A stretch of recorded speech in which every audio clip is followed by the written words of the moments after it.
በስመ አብ ወወልድ ወመንፈስ ቅዱስ አሐዱ አምላክ አሜን።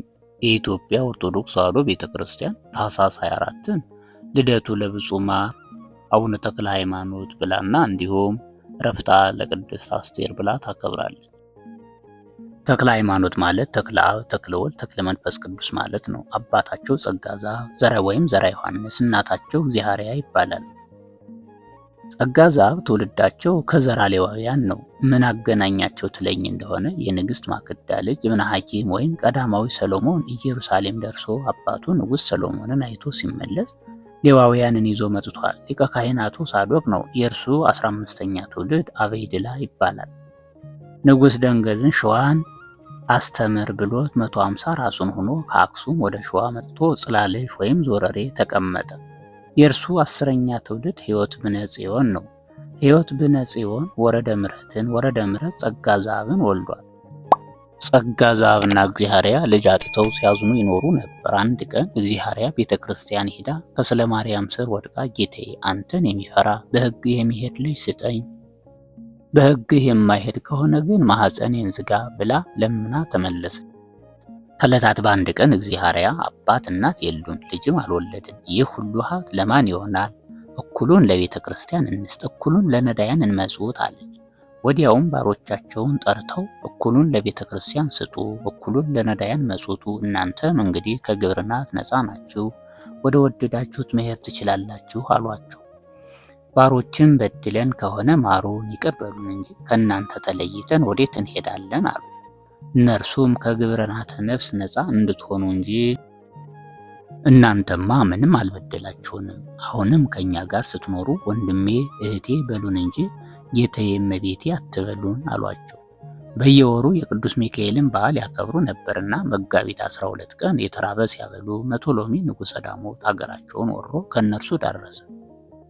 ጸጋ ዘአብ እንደማይመራቸው አውቀው አንከርት ወደሚባለው ባህር ሮጡ። ከጭፍሮቹ አንዱ ተከተላቸው። የማይደርስባቸው ቢሆን ሰይፉን ሊወረውርባቸው ቃጣ። ሰይፉ ግን ከእጁ ተጠቅልላ ቀረች። በሌላ እጁ ሁለተኛ ሊወረውር ቢቃጣ አሁንም ተጠቅልላ ቀረች። ጸጋ ዘአብም እንዳልተዋቸው አይተው ዘለው ከባህሩ ገቡ።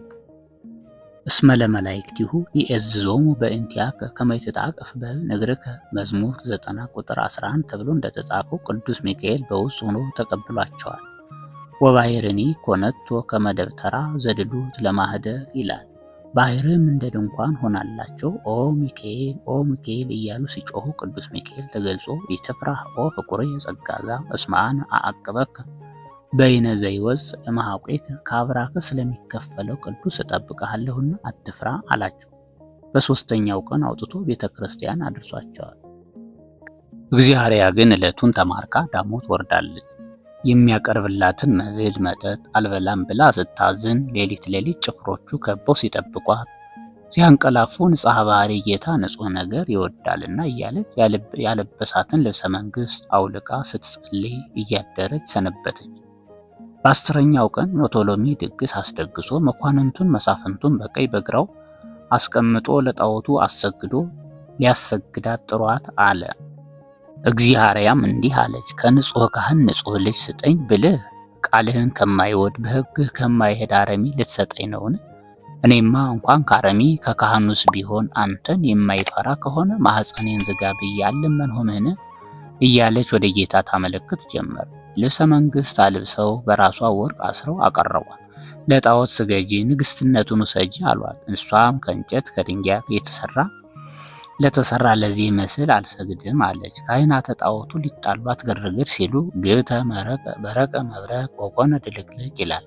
ድንገት መብረቅ በረቀ፣ አብይ መናወጥ ሆነ። ንጉሥ በድንጋጼ አይምሮውን ሳተ። ከሰራዊቱም ብዙዎቹ ሞቱ። እሷን ግን ቅዱስ ሚካኤል ነጥቆ ጽላለሽ አድርሷታል። እግዚአርያ ዘወትር መቆሚያዋ ላይ ሆና ስትጸልይ ካህኑ ጸጋ ዘአብ ያጥኑ ነበር። የለበሰችውን አይተው የቤተ መንግሥት ሴት ብቻዋን ከዚህ ምን ትሰራለች? ምን ታደርጋለች? አሉ።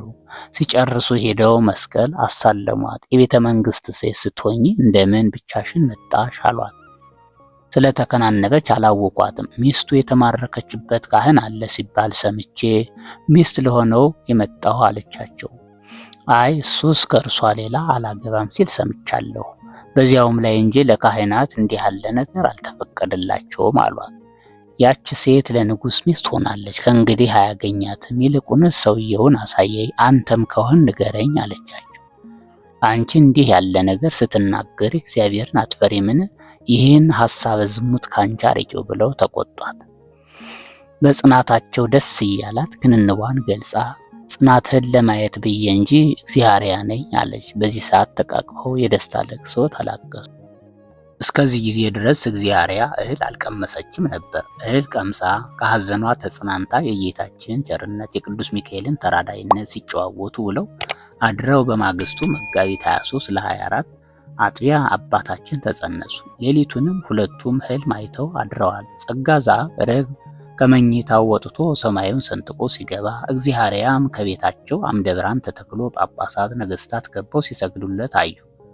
ደግ ልጅ ሊሰጠን ነው ብለው ተርጉመው ይኸውም አልቀረ መዋዕለ ጽንሱ ሲፈጸም በዚህ ዕለት ብፁዕ አቡነ ተክለ ሃይማኖት ብሩህ ሆነው ተወልደዋል። ከዚያ በፊት ሀብታቸውን፣ ንብረታቸውን፣ እህላቸውን ሁሉ ሰጥተው መጽውተው ጨርሰውት ነበር። በዚህ ዕለት ግን እህሉ በጎተራው፣ ዘይቱ፣ ቅቤው፣ ማሩ በእንስራው በማድጋው መልቶ ተገኝቷል። ያን አሰርተው ነዳያንን ሲያበሉ ሲያጠጡ ውለዋል። ይህንንም ሲያደንቅ ሊቁ በይንተ ልደቱ ለተክለ ሃይማኖት አድባር ኮኑ ህብስተ ሕይወት ወዕፀ ገዳምኒ ፈረዩ አስካለ በረከት ማይባይርኒ ኮነ ታሊበ ወማዕረ ሲል ተናግሯል። አነሳስቶ ላስጀመረን አስጀምሮ ላስፈጸመን ለልዑል እግዚአብሔር ክብር ምስጋና ይግባው። ለእመቤታችን ለንጽሕተ ንጹሐን ለቅድስተ ቅዱሳን ወላዲተ ቃል ወላዲተ አምላክ ምክንያተ ድኅነት ቤዛዊተ ኩሉ ዓለም ክብር ምስጋና ይግባት። ከጻድቁ ረድኤት በረከት ያሳትፈን አሜን።